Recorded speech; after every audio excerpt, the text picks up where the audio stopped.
Mahirap dyan is yung magkaroon kayo ng sakit sa isipan, yung anxiety tsaka depression. Kasi ang anxiety tsaka depression habang buhay yung sakit yan. Hindi ho yan napapagaling ng basta-basta. No, ito yan hindi maintindihan itong mga bugok na mga ahente ng mga online lending apps na yan May nagtanong sa akin.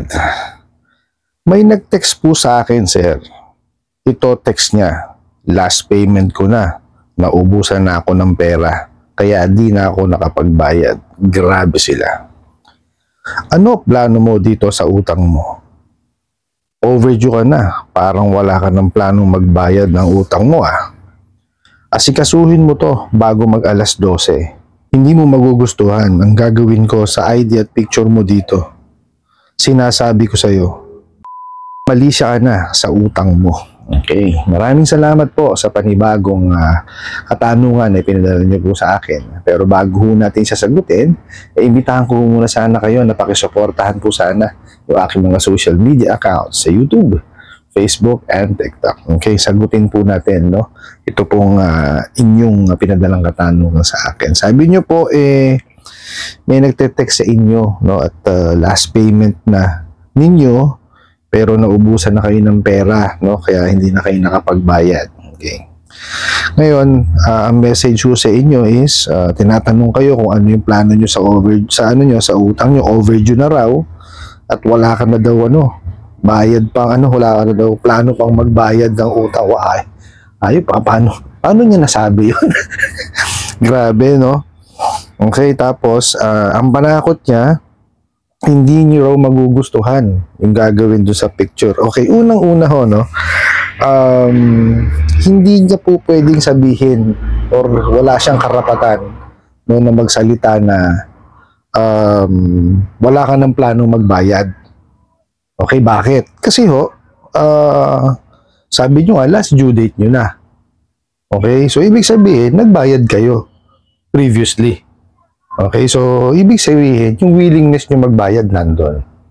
It's just so happen na, sabi nyo naubusan na kayo ng pera.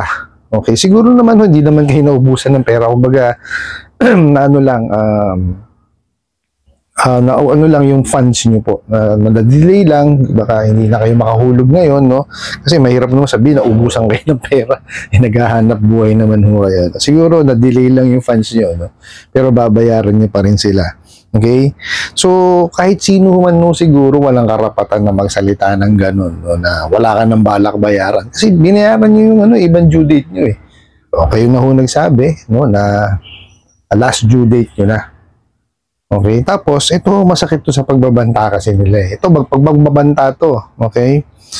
Kasi sabi niya, hindi niyo raw magugustuhan na yung gagawin niya sa picture at ID niyo. Okay. Ako, kinatatakot ko rito, baka mangkukulam tong animal na to. Di ba? Well, kidding aside Kasi sa totoo lang, ano gagawin niya dun sa ID? Well, siguro malamang gawin nila, ipopost nila sa social media, 'di ba? Ng kung ano-ano mga pinagsasasabi nila na pasensya na kayo, maingay, no? Malamang sabihin nila scammer o basta lahat ng paninirang puri. Okay? Well, pagka ganun ginawa, no? Which is yun lang naman ang kaya nilang gawin, no? Yung i-post kayo sa social media, no? Pahiya kayo sa social media. No? Kasi yun yung mga taktika nila para mapwersa kayo na magbayad. Which is mali. Kasi hindi naman yun ang tamang paniningil Diba? Ang tamang paniningil, tawagan mo, bigyan mo reminder, di kaya puntahan mo sa bahay. Yun yung mga tamang pamamaraan ng paniningil. Pero yung paggamit ng social media, no, para ipahiya ka, hindi tama yun. Kasi cyber libel yun. Okay? Maliwanag yung cyber libel yan. So, ang pinaka-importante po dyan is, kumonsulta ho kayo dun sa sa abogado. Okay? Kung wala ho kayong pambayad pa ng pribadong abogado, no, maaari ho siguro kayong mingi ng tulong sa PAO. No? Tutulong naman ho sila. Okay? may mga requirement lang mo silang kailangan, no? Tapos kung initially siguro kung yung kumpanya niyo po, no, o yung company po ninyo may mga abogado, maaari niyo po siguro ilapit sa kanila, no? Kasi cyber libel yan, no? Para maano lang kayo, mabigyan lang kayo ng linaw or ma-guide kayo kung paano niyo gagawin, no? Kasi kailangan niyo silang i-demanda, no? Tapos ang importante diyan para ma-demanda niyo siya is kailangan alam niyo kung anong online lending apps yan. Okay? Tapos bukod ho doon, no, sa pagsasampa ng cyber libel, kailangan ho yan, ano nyo rin, i-complain nyo sa SEC. Okay? Para ho makasuhan din ho sila. Okay? Kasi para, yung kumbaga, maano yung kanilang lisensya. No?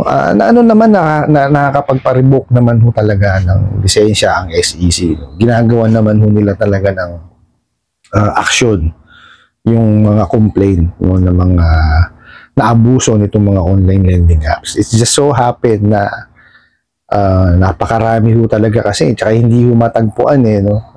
Hindi ho talaga nila kumbaga malaan kung saan pupuntahan or tutuntunin itong mga bugok na to. Okay? Pero ako, ang talagang tansya ko dito sa sa gagawin nila is yun nga, ipapahiya ko sa social media kasi pero yung pagkaka-construct niyo kasi nung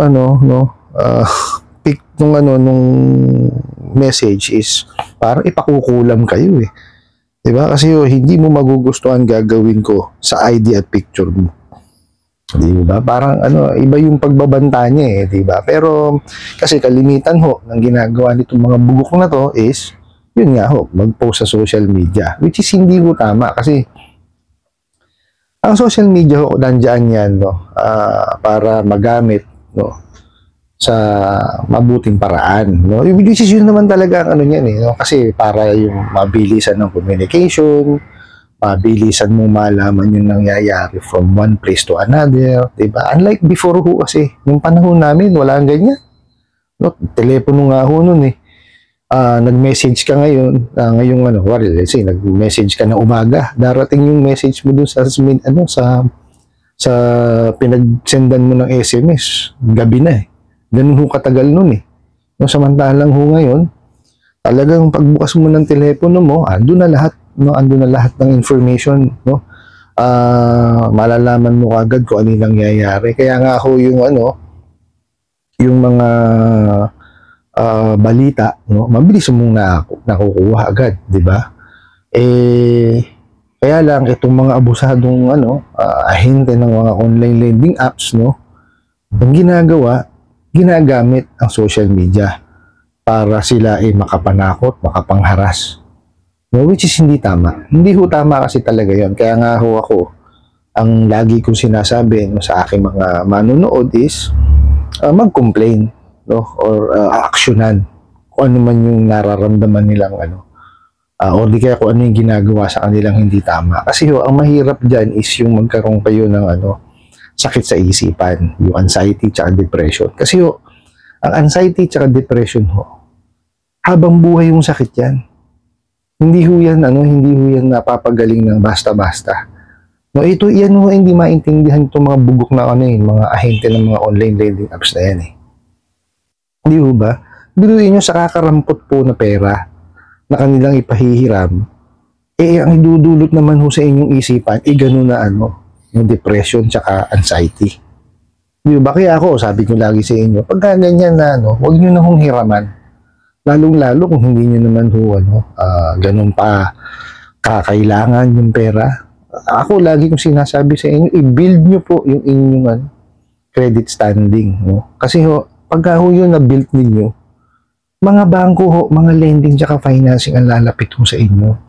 Hindi ho kagaya niyan. Pagtsatsagaan nyo yung 2,000, 1,000, 3,000. Tapos ang tubo, grabe. Ang ikakaltas, grabe rin. Ang pinakamasakit dyan, hindi ho natutupad kung ano yung naka-advertise. Ang advertise is 120 days, 180 days. Diba? Pagka na-click nyo na, 7 days na lang. O, di ho ba? Yan ang maliwanag na pandilin lang. Bawal ho yan sa Consumer Act of the Philippines. O, di ba? So, kung ako ho sa inyo, no, ito, doon sa nagpadala ng, ng katanungan, pag-ipunan nyo na lang po't bayaran para humatapos na yung problema ninyo tapos huwag nyo na ho silang tangkilikin ulit. Ano po, pero definitely yan, pagka yan, binayaran ninyo pero kulang, no? Kasi mga bugok nga yan eh, no? Tatawagan at kukulitin pa rin kayo niya. So, pagka nabayaran yun that's the time na magpalit na kayo ng SIM card. Okay po, tapos, pag wag nyo na silang tangkilikin, ang i-build nyo po is yung credit standing po ninyo. No? Kasi, pagka yun na na-build nyo, sabi nga ho sa inyo, bangko, lending, finance, sila po ang lalapit sa inyo. No, pero maging rin ho kayo, alerto ho kayo doon sa mga ganong klase ng offer cut. Kasi, yung iba ho, ginagamit din yun sa panluloko. Diba? So, make it a point na legitimate po yung mga kakausap po ninyo. So, huwag kayong papayag na, for example, sabihin na approve kayo 100,000 pero kailangan magbigay muna kayo ng let's say 25,000. Alokohan ho yun. No, hindi ho tama yun. No? Basta ho too good to be true. Huwag niyo ho siyang papatulan. Kasi ang pagpapautang, for example, may processing fee, ikakaltas yung processing fee doon. Okay po? Tapos, matuto ho tayo magbasa. No? Kasi importante yan. Gumawa tayo ng sarili natin due diligence na mag-review, no, i-review natin yung kanilang mga kasi nasa naman ho yan nila mababasa nyo pagka dinownload, pagka yung bago nyo i-download yung mga apps, may mga reviews yan, okay? Tapos sa mga website nila may mga reviews din yan, mga yan, okay? Tapos manood ho kayo ng mga mga video sa YouTube, no, sa Facebook, tsaka sa TikTok. May mga content creator po, no, na mga gumagawa ng mga reviews, okay? Kaya nga ako lagi ko sinasabi, yung pag sa saliksik po ng sarili, yun ang pinaka-importante, no? Gumawa ho kayo ng sarili yung due diligence para maiwasan nyo na kayo unang-una maloko, pangalawa, magkaroon ng sakit ng ulo para hindi kayo magkaroon ng ng anxiety tsaka ng depression. Okay? Importante ho yun kasi pangalagaan niyo po ang inyong mental health dahil pagka ho yan ang nasira, ay nako po, napakahirap pong ibalik ho niyan. Okay po? I hope nasagot ko po itong katanungan na to at sana po'y makatulong. Maraming salamat po sa inyong walang sawang pagsuporta at panonood sa aking mga videos. Maraming salamat po sa inyong pag-like, pag-share, pag-comment at pagtatanong. And kunin ko na rin po itong opportunity na to na imbitahan po sana kayo na pakisuportahan po yung aking mga social media accounts sa YouTube, Facebook, and TikTok. Hanggang sa muli po. Yun lang.